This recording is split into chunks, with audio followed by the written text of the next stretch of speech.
Okay, let's come over and look at the European indices this morning, and starting with the German DAX. Sorry, yes, the currencies. Let's go and find the DAX. Sorry. Yeah, so the German DAX was trying to hold this 886.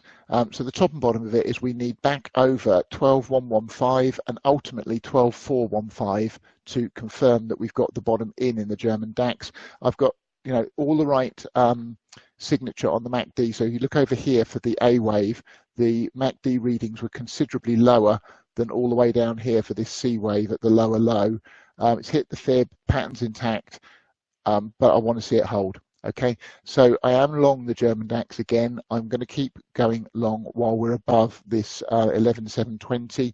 I'm stalking a pretty enormous move in the German DAX, and I'm doing it with futures. So that's what I've got there. If we come across and look at the UK FTSE, so the FTSE has held the 618 retrace. It's got a completed pattern right into the 2618, and in the final ABC of this diagonal down, the A wave and the C wave were equal in length.